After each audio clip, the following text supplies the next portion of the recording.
Hi everyone, this is Eric Bond, the founder of Beat the GMAT, and welcome to the first day of our week-long series on integrated reasoning. So for those of you who are here, it's probably obvious, knowledge by now, that the GMAT's changing. Next month there's going to be a new section called integrated reasoning, and it's a pretty significant change to the test. So for this week, what we're going to be doing is working with some of the world's top experts on the GMAT test. Today we are featuring Arthur Ahn, who is a top test prep expert at Kaplan, and we're asking these experts to walk us through their take on integrated reasoning, to showcase certain areas of or certain sections that are new as part of this test. And for today, Arthur is actually going to be providing a general overview, introduction to this new section of the GMAT. So a couple words about Arthur. So Arthur is a Kaplan Elite instructor for the GMATs, which basically means he's a rock star teacher. He's helped over 1,200 students reach their goals, their test prep goals. He's been named Teacher of the Year 2 times. He's also a Kaplan GMAT Master Teacher, clearly a guy who understands what he's doing with the GMAT test. And currently he oversees the curriculum and course development at Kaplan. He's a New Yorker, born and raised, and has a lot of cool interests, including playing music as well as sports. So Arthur, welcome, and thank you so much for sharing your perspectives on integrated reasoning today. Thank you very much for that very warm and flattering intro.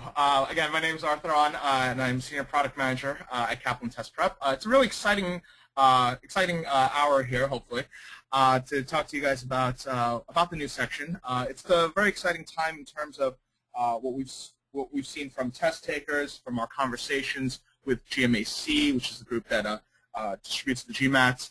And we just want to get a little bit of an overview tonight, get your questions answered, of course, about integrated reasoning. Many people are hearing this as a test change, and there's a lot of myths out there about the significance of it. Does it seem like a big deal? Does it seem too much of a big deal? So we want to make sure that everyone leaves here tonight with a clear understanding of the overall purpose and intent of integrated reasoning, and to help you make decisions about how you're going to be preparing for this very important section of the test. So as we're going, if you have any questions for us, please do type them into the question area, and then we will be covering some of those questions at the end of this seminar.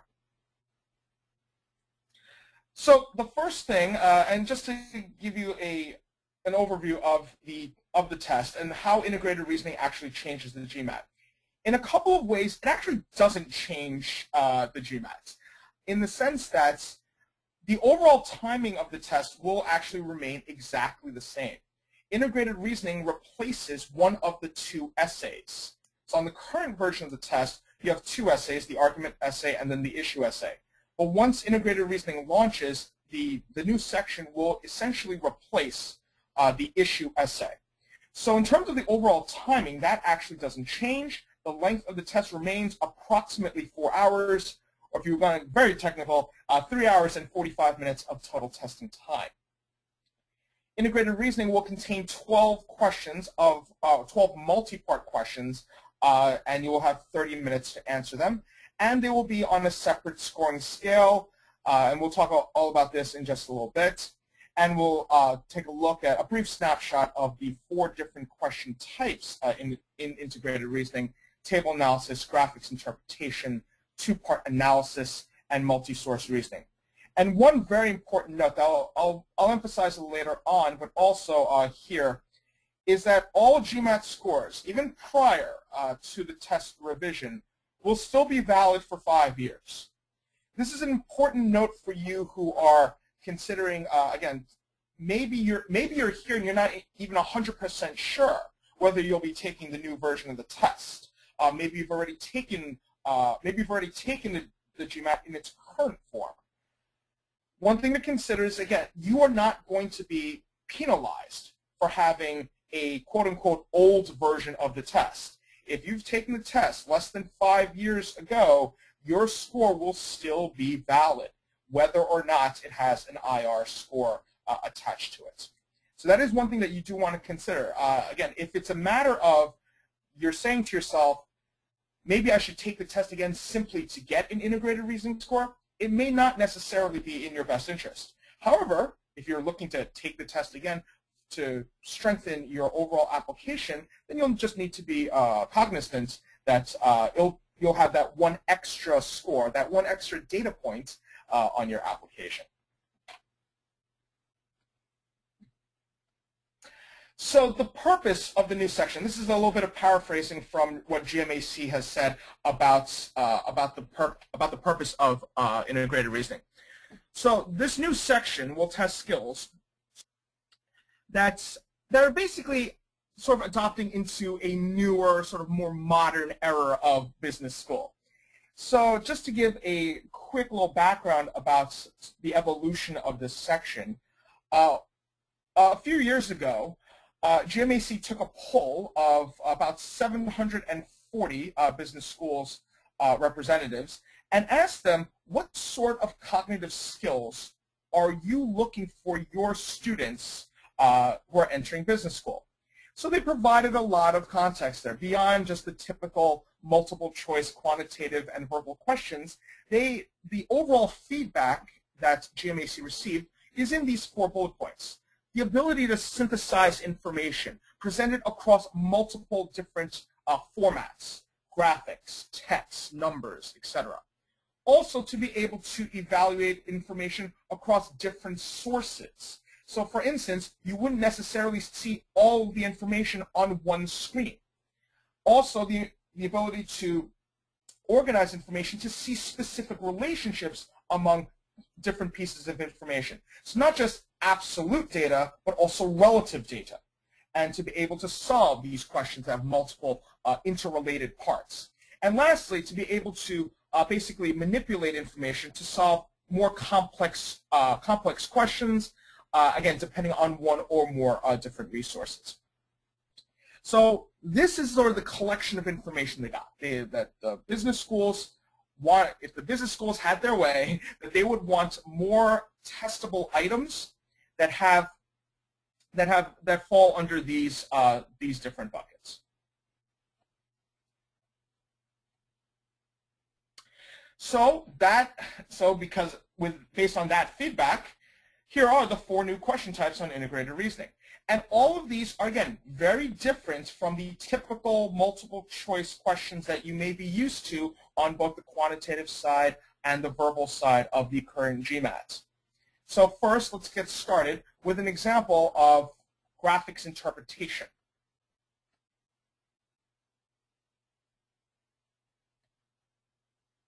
Oh, sorry, give me 1 second.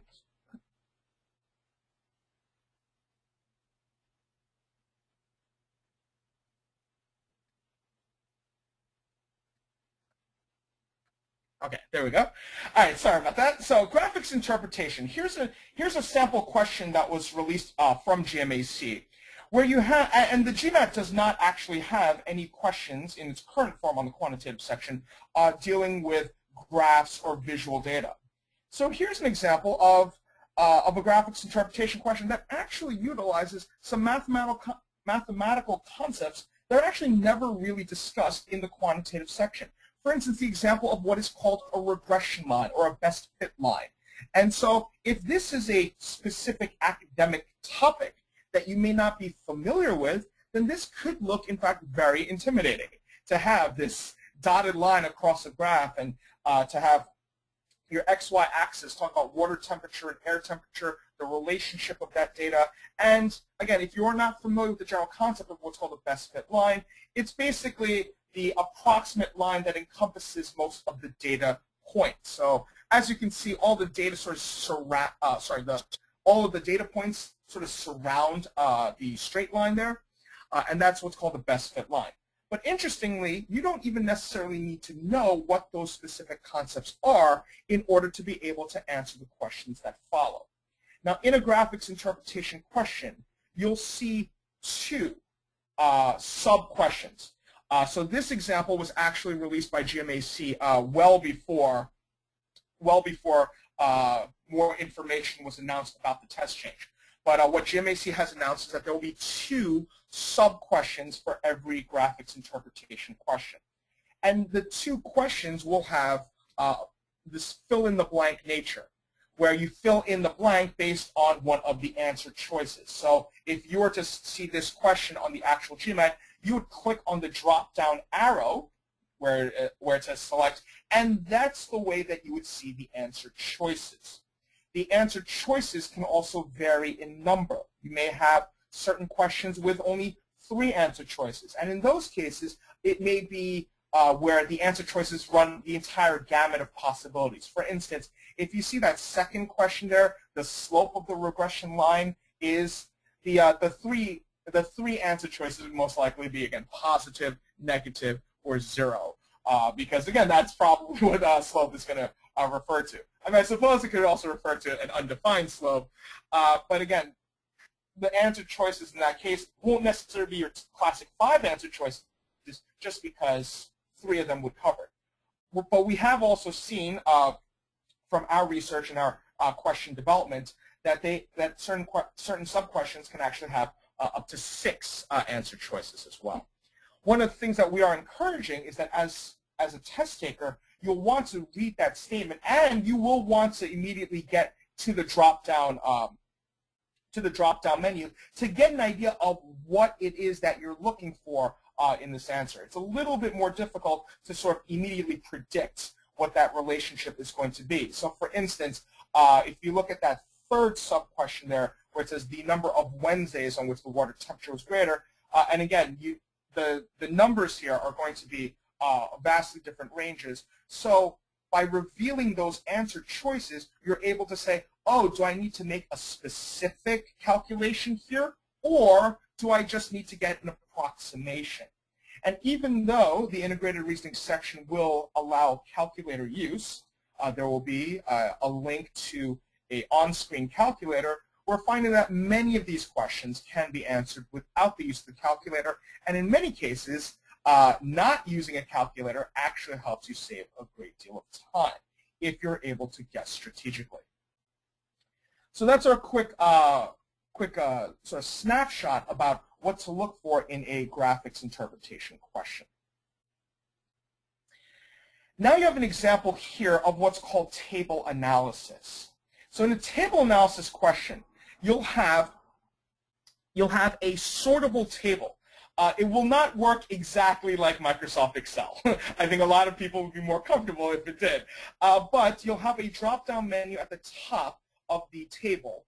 And from there, you can sort the table across all of the column headings. So in this question, you would have 9 different ways to sort this table. You'd have airport city, airport country, airport code, passenger number, etc., etc., etc. These tables will have a lot of different information. This example here gives you the list of 21 different airports. Now, every table analysis question may not necessarily have 21 or even 20 or much more or less than that. But again, it'll be a lot of different sortable numbers and data points, and your ability to answer these questions effectively will hinge on your ability to sort correctly, to be able to look at the question asked and to say, I need to sort it in this way. That will help me find the largest number. It'll help me find the smallest number. It'll help me find the median, for instance. And that will also be an important math concept that is tested on the GMAT quantitative section, but will be tested in a little bit of a different way here. So for instance, if you take a quick look at one of the sample questions here, where it's asking about 50% of the airports, again, we know that 50% has something to do with the concept of median. So if you wanted exactly half of the airports to function in a certain way, well, you're looking for the midpoint of those airports. So in addition to the chart, you'll have a paragraph of information, and that will be either on the bottom of the chart or to the side of the chart. In this example, the paragraph on the to the bottom of the screen gives you the overview of the information that's provided. It is important to read the overview. Very important. Do not neglect that. I know a lot of people, we're in that business mindset where where we're sort of used to the idea of looking at charts and looking at tables on a fairly consistent basis, but then we neglect to read the blurbs. Make sure that you read that paragraph of information, because often with these table analysis sub-questions, a lot of the information will pull not just from the data in the chart, but on also the relevance of that information, and that will be defined in the paragraph that's listed. Then you will have these sub-questions. And in table analysis, you'll have several true-false statements, or what can be yes-no statements, or can be inferred versus cannot be inferred. And your job will be to select true or false, or to select yes or no based on the information in the table. So for instance, if you see again a couple of those examples there, asking about the airport experiencing the greatest % decrease in total passengers from 2007 to 2008, also experienced the greatest decrease in the % of movements. So here, what would be important is to be able to sort first which airport has the greatest % decrease from 2007 to 2008, and then see does that also represent the greatest decrease in the % of movements. Now here you notice you're not really doing a lot of calculation, right? And many of these questions will actually not require a lot of calculation, because again, the idea is, are you able to interpret the information rather than are you able to make specific calculations? Having said that, we have seen other samples of questions where a minimal amount of calculation is required for instance, to be able to say, make approximations in terms of trends and numbers, how certain numbers trend upward or downward, and to be able to predict the following year how would those numbers follow along. And are you able to make a true-false statement based on that?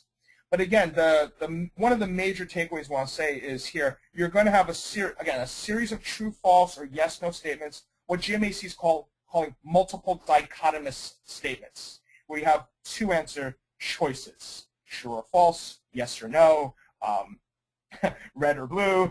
I'm kidding about the last part. And again, you'll need to interpret the information in that chart to be able to make a specific statement. Okay, so here we have an example of what's called multi-source reasoning. So multi-source reasoning was actually kind of a favorite of ours, as we were doing our initial research. We saw this as a very important skill for anybody in the business world, especially in the modern business world, where we're so locked up in our BlackBerries and in our email, and I believe everybody in this room can attest to that we're all very much consumed in in being connected with information.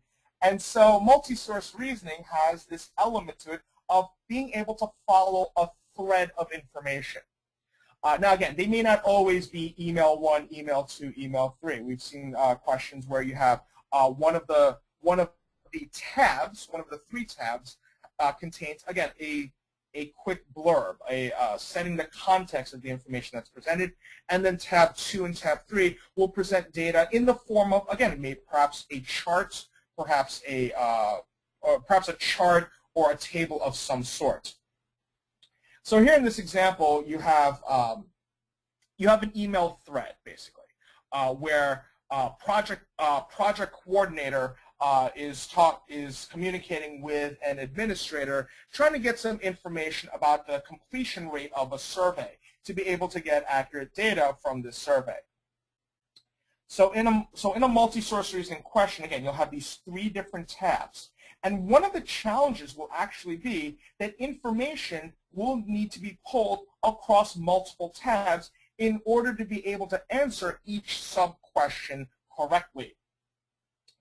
So, for instance, again, if you look at those, we can just sort of play around with this question a little bit. Again, notice here the question's asking, does the information in the 3 emails support the inference? So you have 4, in this example, you have 4 different inferences that are being made, and can the information in this email thread support those statements?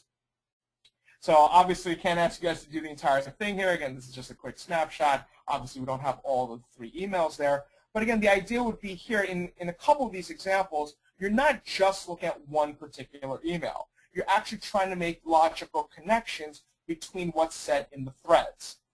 In the real world, of course, if you're using, for instance, Google, you'd have, or Yahoo, or any mail server, you'd have all the information directly under it. But here, the information is being is presented across different tabs. You'll need to again be able to select which tab has that information that you're looking for. And here is where we're actually finding that there is a little bit more of that quantitative aspect, not just the verbal aspect, but also the quantitative aspect to the integrated reasoning section. There will be questions that will ask you to calculate certain values, or at the very least be able to make good estimates based on specific numbers that are given. So in multi-source reasoning questions, you will have two examples of different questions. One is, again, like you see on the screen here, a multiple dichotomous question, and you will also see you may see a more typical multiple choice question, where on the right side of your screen you have a question and you have 5 answer choices, and generally speaking, those 5 answer choices will almost always have numbers in the answer choice. Again, a little bit more of that quantitative aspect within integrated reasoning. And then lastly, the example of two-part analysis questions. So here, what's actually really interesting is, first of all, you'll have, again, the question, the information on the top, and then you'll be asked to identify one answer for the first column and one answer for the second column. One of the very interesting things here is that for many of these two-part analysis questions, just to use this example, organization A isn't necessarily a specific answer. Organization B is not necessarily a specific answer. But in order to get this question right, the difference between organization A and organization B is a constant. So you're actually looking for two specific values that will give you a specific constant. So if you're looking at this question right now, I can just sort of walk you through this very quickly. If you see that organization A has 1,050 members, whereas organization B has 1,550 members, the question's asking for the rate of increase for both organizations A and B, where after 5 years, the two organizations will have the same number of members, and then after that, organization A will have more members than organization B. So if you notice here, well, right now, the difference is 500 members between those two organizations. So, but 5 years from now, they'll have the same number of members, which means in that 5-year span, organization A has to, quote unquote, catch up to organization B by those 500 members, which means the difference in the rates of increases have to be 100. Now again, none of those answer choices actually say 100. You're looking for a way to create a difference of 100, and you can see here the only two choices that actually give you that possibility is 30 and 130. And also be careful here. One of the major takeaways that we are strongly urging our students to look at is make sure that you're filling in the right number for the right column. Now again, that sounds kind of silly, but that is one of the ways that this is a challenging question. And in fact, one of the ways that the test maker actually analyzes and creates difficulty levels. How can they estimate a certain question to have a higher difficulty level? Well, this is one of those ways to create, again, that students could get this question wrong, not because they didn't know how to do the math behind it, but rather that they sort of just put the wrong number. You know, they put organization A and organization B. Yeah, they had one of those that said 130 and one of those said 30, but they put them in the wrong order. So that's a very simple, yet unfortunately very significant way that you could actually lose credit for this question. So that's our quick snapshot about integrated reasoning question types. And I do want to take a few minutes just to kind of look at how the integrated reasoning section will be scored. Now, this is a lot of new information released less than a month ago. I actually had the privilege of joining the GMAT teleconference where all this information was disclosed. So how the integrated reasoning section will be scored goes something like this.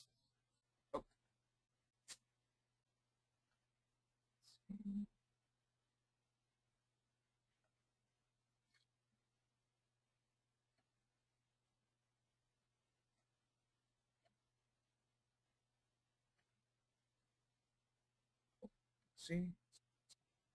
Sorry, give me 1 second. Sorry, I'm having a little trouble with the slides here.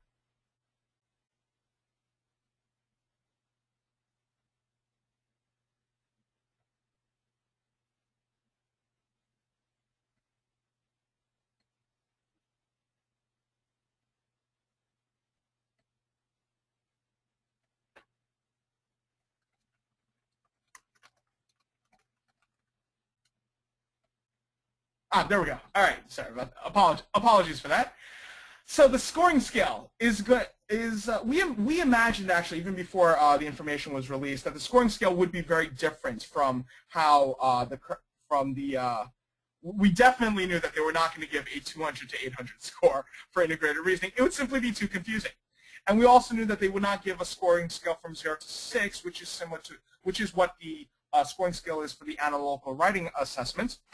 So integrated reasoning will be scored on a 1 to 8 scale. And this will be in 1-point increments. So whereas on the essay section, you could have scores in half-point increments, 2.5, 3.5, 4.0, and so on and so forth. In integrated reasoning, the scoring scale will go from 1 to 8, 1 being the lowest score and 8 being the highest score. Now this score is actually going to be based on the number of 12 questions that you get correct. So there is actually no partial credits for any question. So in those previous screens, what you saw was one question. Even though they have sub-questions attached to them, you'll need to get all of the sub-questions right in order to get credit for that particular question. Okay? So again, there is no partial credit for any particular question in integrated reasoning. Now, one of the interesting things, and again, because of this 1 to 8 scale, you may be thinking, well, wait a minute. Arthur, didn't you say that there are 12 questions here? How did they get a 1 to 8 scale? So it is, again, literally based on the number of questions that you get correct. However, they do reduce the number of scored items from 12 to 8 for the sake of accuracy. Because the test is because this section is a linear section, meaning that unlike the quantitative and unlike the verbal sections, this section doesn't change based on how you're performing. Whereas on the quantitative section, if you're performing very well, the questions do increase in difficulty. Same thing for the verbal section. But in integrated reasoning, this actually does not happen. So essentially, students are seeing the quote-unquote same, and again, major quote there because this is obviously not reality, but everyone's seeing approximately the same level of questions. Each student sees the same general level of difficulty of questions. Now, having said that, there are going to be some very minor statistical adjustments that do need to be made. So, for instance, if you are one of the students who got the 12 questions and one of them was a little bit harder, again, that's where this adjustment period sort of comes in.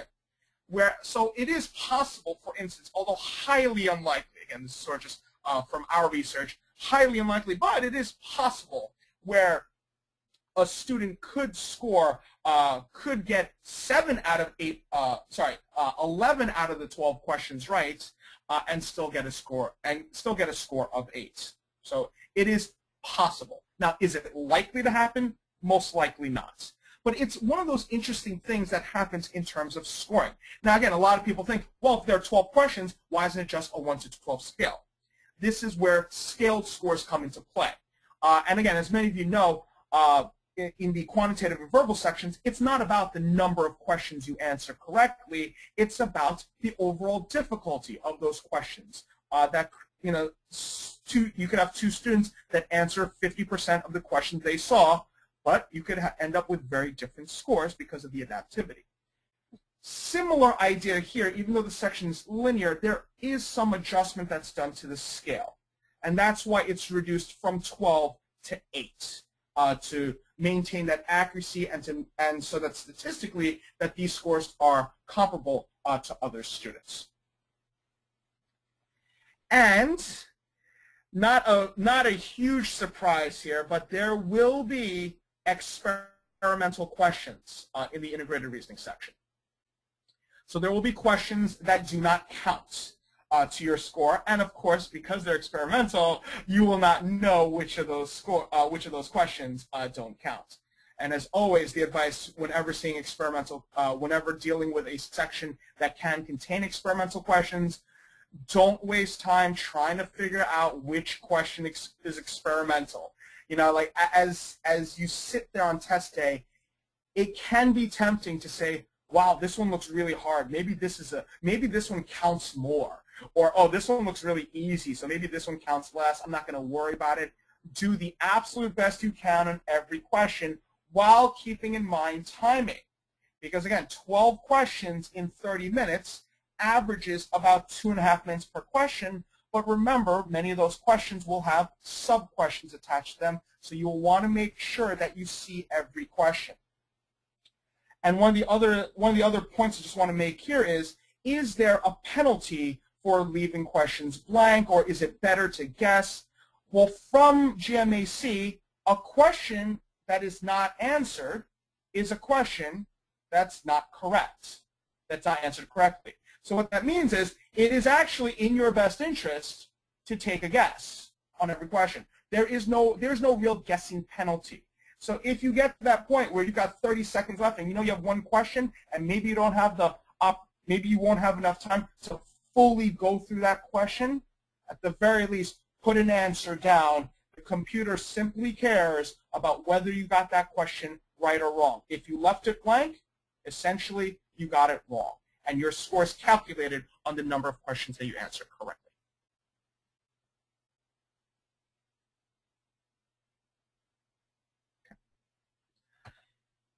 All right, so moving along from there, again, and I do want to leave some time for Q&A. So again, I know Beatrice has mentioned earlier, but again, if you do have any specific questions, please send those our way, and then again, we will handle those towards the end, at the end of the hour.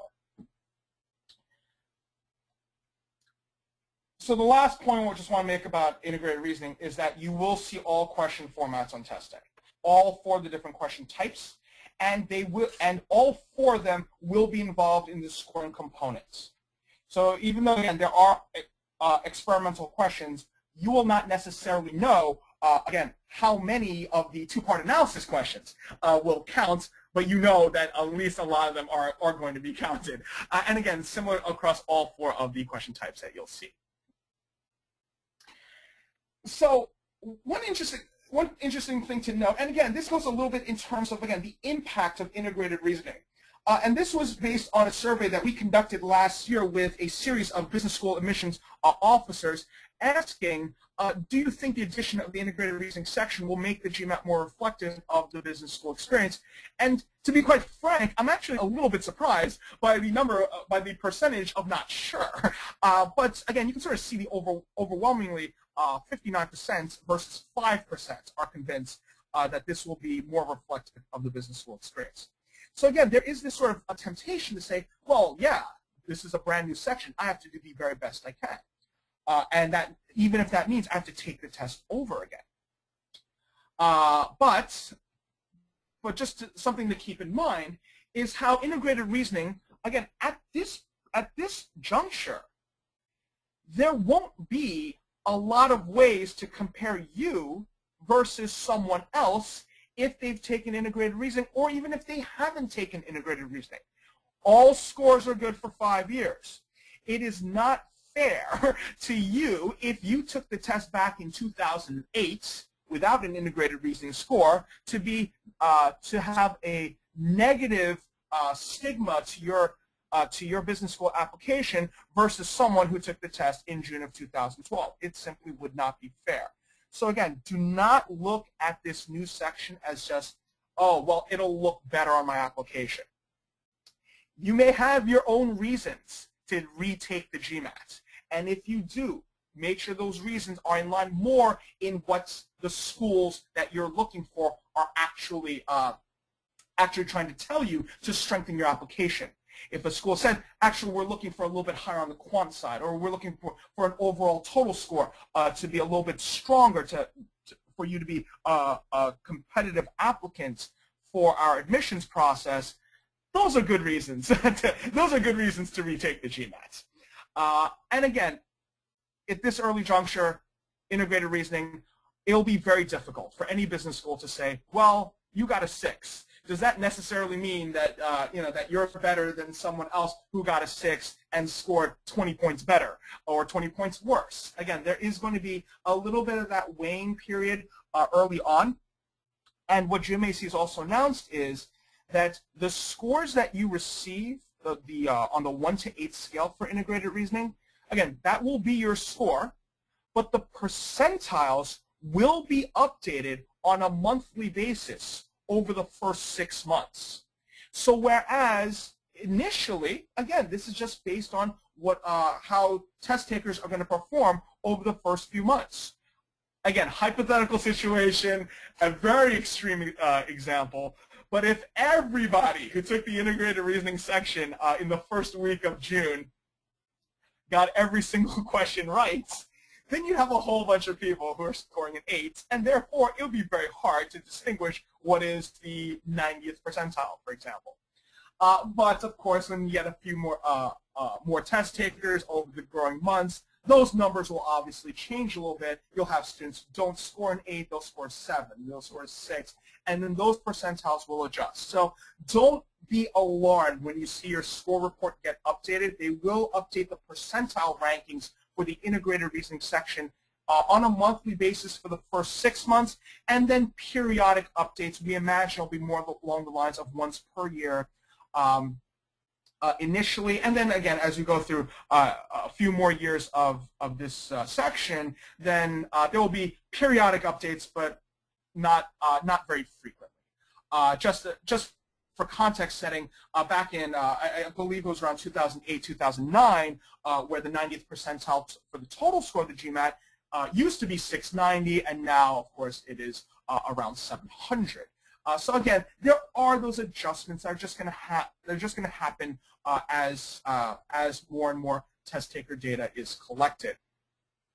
So again, the major point I just want to make is, again, you may have reasons to take the GMAT in its current form, whether you're taking it for the first time or whether you are retaking it. You may have your own reasons to retake the GMAT with integrated reasoning, or to simply again take or to take it in June for the first time.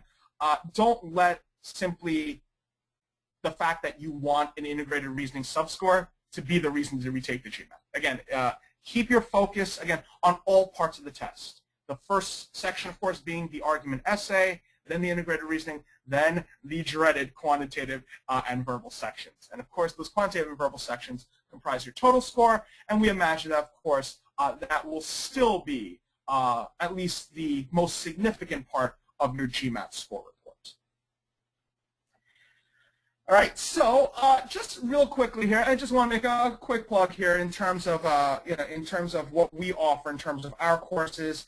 And again, as a Kaplan GMAT instructor, I'm immensely proud of the work that that I've been a part of over the last few years. Again, not just in the curriculum and content development aspect of our courses, but also being sort of front and center in the classroom. And it's really given me a lot of great perspective in understanding our students, and to be able to understand our test takers.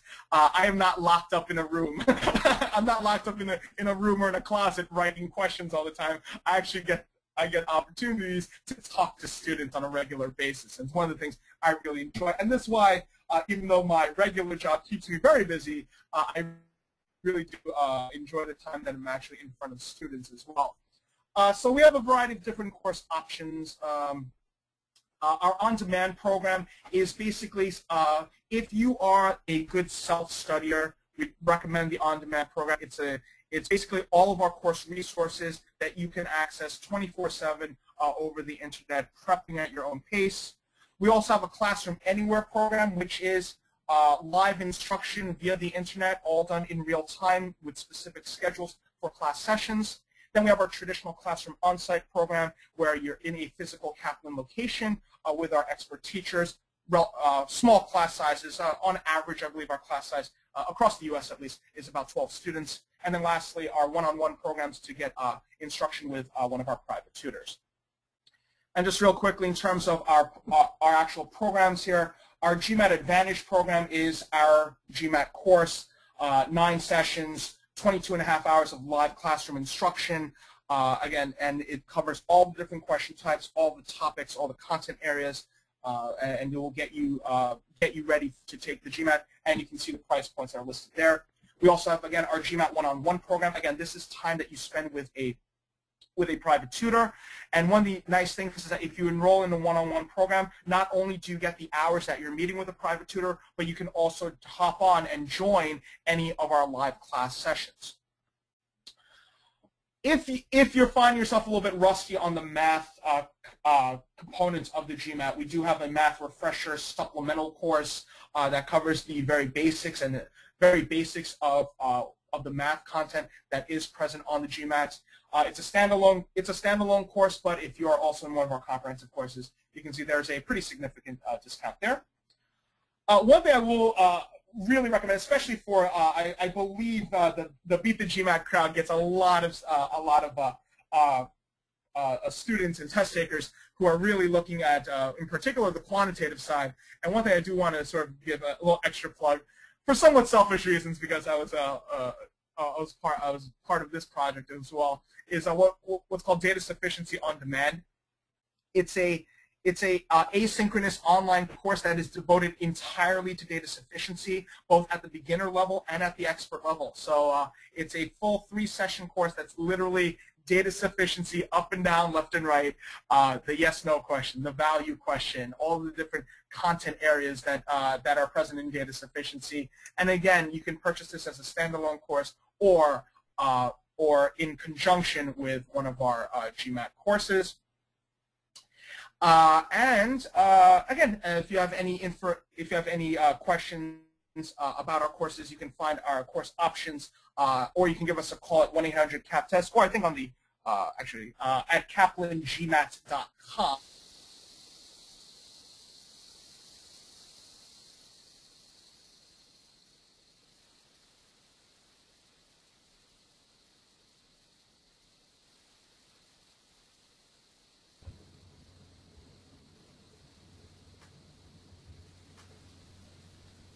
Hey folks, this is Eric Bond, the founder of Beat the GMAT.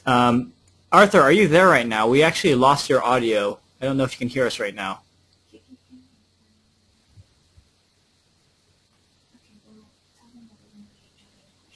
Okay, well, as we're trying to figure out how to get Arthur back on the line, we are going to hopefully be able to continue into the Q&A portion of today's session.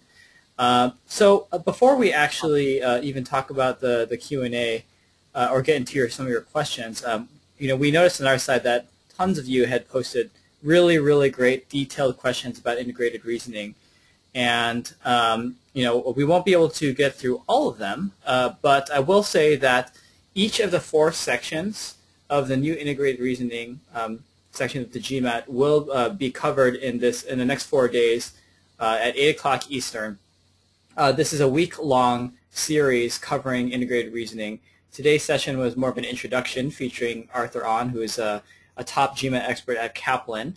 And tomorrow, for example, at 8 o'clock Eastern, we're going to have a deep dive on the first section of the integrated reasoning, which is graphic interpretation. So there will be some deep coverage there, and hopefully you can keep some of your questions for that session if you had a question about that section tonight. Arthur, are you there? Can you hear us right now? Yes, I can hear you. Can you hear me? Yes. Okay. So our apologies. Sorry to cut you off there. It sounds like we had a little bit of a technical glitch, but glad to have you on again. Great.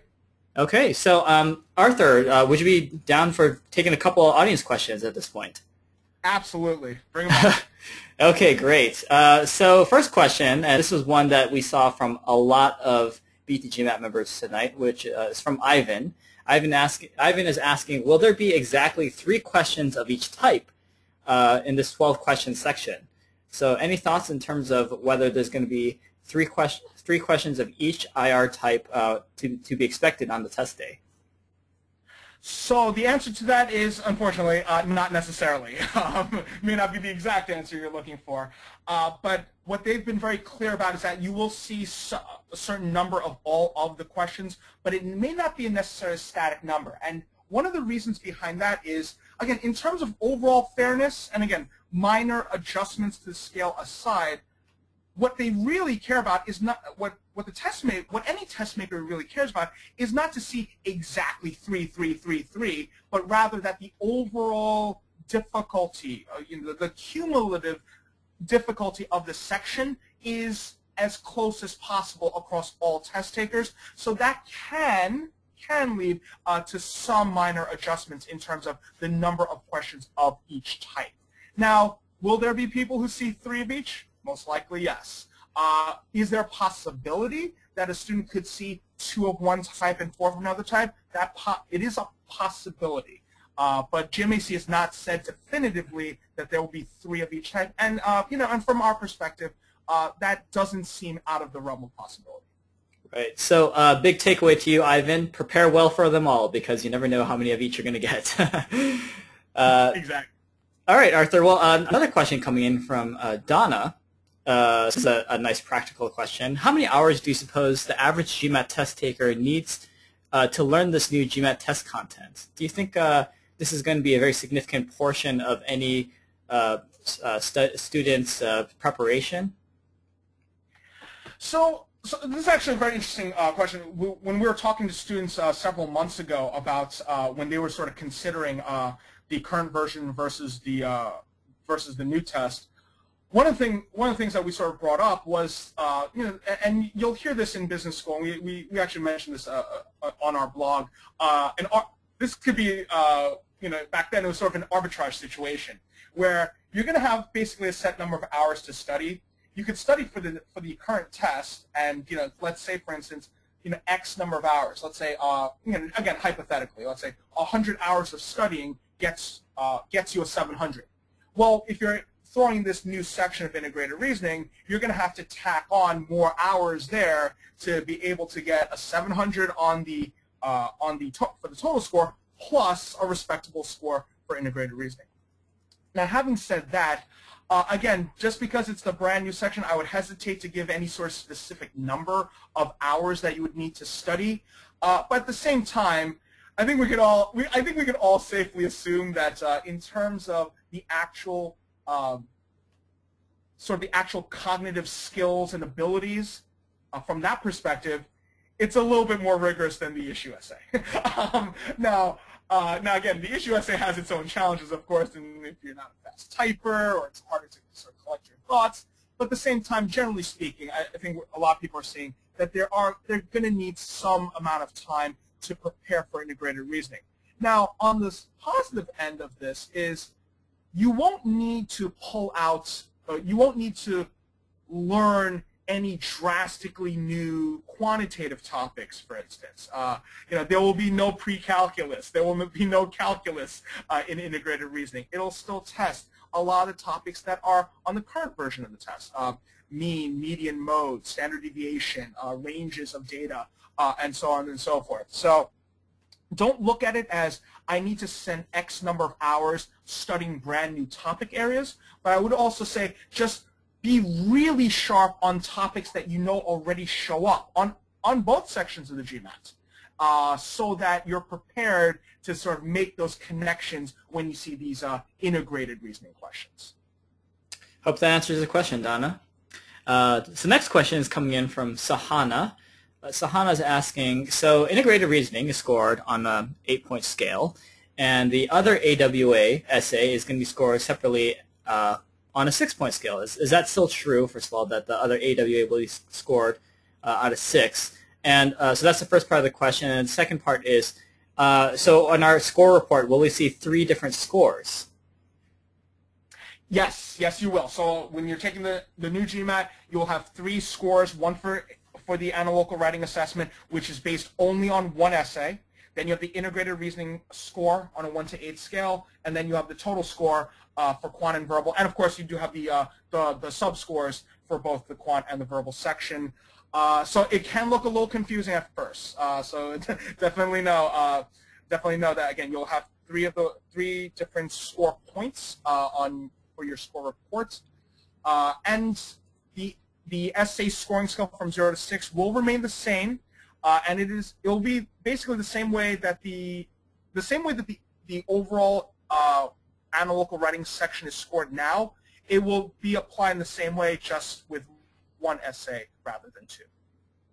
Gotcha. So Diego is asking an admissions-related question, and sort of just to reiterate, how will the admissions officers compare old results versus new results? Any thoughts or speculation about that, Arthur? Integrated reasoning, like if you have an integrated reasoning score on your score report, it basically just gives the admissions officers another data point to for comparison. They can't make any sort of correlation to say, well, if you scored a 7 on the integrated reasoning section, that means you probably would have scored a 5 on the essay section, right? They're totally different, skills and totally different tasks. So, and again, the quantitative and verbal sections are not affected by the test change. So really, the only comparisons they can make are, again, the total score for the quant and verbal between old test and new test, and the analytical writing assessment. So again, going back to something I was trying to stress before, don't take the new GMAT just to have an integrated reasoning section. Take the GMAT if you want to improve your score. Take the GMAT if you want to go to business school and you haven't taken the GMAT yet. Those are the more important reasons to take the test to begin with. But again, they really can't make any connections between test takers of the old version versus test takers of the new version. Gotcha. Okay, so let's getting back into the IR section specifically, and we see one from I see a question from Kevin here, who's asking, when using the calculator on the web, I noticed that I could use the keyboard to press numbers. Is it going to be possible to do the same thing during the actual exam, I guess, to use a keyboard to operate the calculator? And then also, will papers be provided for the IR portion as well during the test day? So, currently, when you take the GMAT, you are actually given a wet erase notepad, 5 sheets, double-sided, with a wet erase marker. You'll still be given that at the beginning of the test. So that will be where if you want to sort of take notes or do calculations, that's where you would jot down calculations and scratch work, basically. So before the question about using the keypad, so whatever that you've seen from GMAC's website, and if you do go to their website, we highly encourage you look at their new practice test. They do have practice. They've included a sample integrated reasoning section to their GMAT prep tests. It is the same section for 2 tests.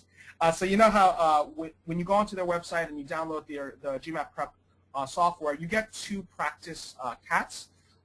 The 2 practice CATs include an integrated reasoning section. It's the same section, simply in a different order of questions. So don't get too thrown off by that. But again, in terms of functionality, what you see from that site will basically be what you can expect on test day.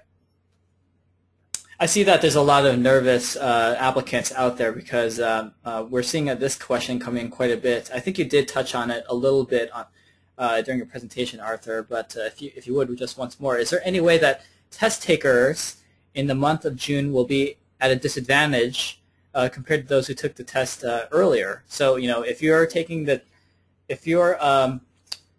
test, I'm sorry, I think I misread this. Is there any way that the test takers in the month of June will be at a disadvantage compared to those who took the test back or a month later? Oh, okay. So, interesting. So this is a question around timing. This is a little more nuanced than I had expected, which is, since you mentioned that percentiles are changing month to month initially, does it make sense to actually wait even past June, maybe July or August, once the curves have been set a little bit more or the percentiles have been set in a little bit to take the test? Is there any advantage in doing that kind of strategy, if that makes sense? That's actually a really great question. Essentially, in terms of a one to 2 month waiting period, there really isn't going to be a huge advantage to that, because the score think of it this way: the percentiles are actually attached to your raw score. It's not that you can actually adjust your scaled score, rather. You can't really adjust your percentile rank. You can adjust your scaled score by doing better, by getting more questions correctly, but that scaled score will attach itself to a specific percentile. And the reality is, with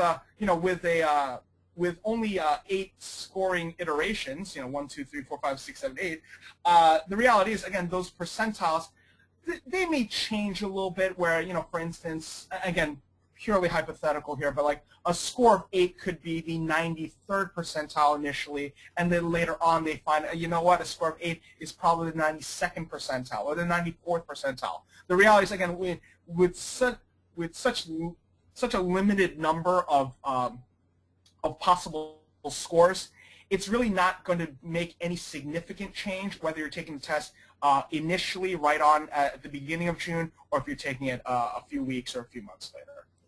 Gotcha. Well, Donald, thank you so much for that question, and sorry for fumbling that at the beginning a little bit. So I think, Arthur, we are actually at the close of time, unfortunately. To our audience members, my apologies that we weren't able to answer more of your questions. So many of you asked really, really great questions. But just to remind you, this week we are going to be hosting 4 more sessions. They're each deep dives on the individual sections of integrated reasoning, hosted at 8 o'clock Eastern. You can learn more by going to beatthegmat.com. And hopefully you'll be able to attend those and get a deeper dive. And well, actually, there's one more question, Arthur, related to Kaplan that hopefully we can answer, and maybe we can end on this note. Arthur, do you know if Kaplan is going to be offering any prep courses, maybe miniature prep courses, for the IR section only in the future? So our course will cover the entirety of integrated reasoning in conjunction with the other components of the GMAT. And again, it's partially because we don't want to encourage people to just look at integrated reasoning, especially early on in terms of the test taking window. But our courses are fully integrated reasoning enabled. We are very busy right now testing and writing and testing examples of integrated reasoning questions. You can get sample questions of integrated reasoning from our website. We'll be releasing, as more and more information is released, we'll be updating constantly, and we'll be providing some extra pieces of information there. If you've already taken a Kaplan GMAT course, which I think I saw a couple people mention about getting this extra integrated reasoning component, or if you're currently in one of our courses, you can actually access a couple of great resources that we have. We do have a live online lesson, a video instruction of integrated reasoning taught by one of our top instructors, and we do have our practice tests are including integrated reasoning questions, and we do have sample chapters from some of our retail books that will be launching later in the month of June. Wonderful. So.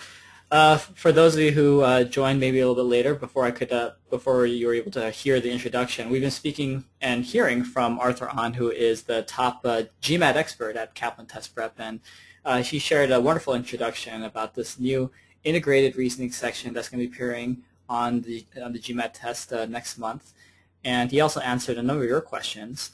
So Arthur, thank you again for your time tonight and for sharing your thoughts on this new section of the GMAT. It was a pleasure to be here, and I certainly hope that everyone walked away with a little bit extra information about this, and I want to wish everyone the best of luck as you continue to pursue a top score in the GMAT and a business school application. Excellent. I certainly learned a lot, actually. And in terms of follow-ups, so for folks who signed up to this session, we were going to send you some information about a really cool area of the Kaplan website, which talks about the test change. So be sure to check it out. A lot of great resources on Kaplan's website with regard to the GMAT test, of course, but also the new IR section. And again, just a reminder that we're going to be deep diving in 4 more sessions each of the new sections that will be featured in integrated reasoning. So hope that you can join us 8 o'clock Eastern for the rest of this week. That being said, I wish you all a very good evening or good morning wherever you guys are right now, and we hope to see you at a future session. All the best, guys.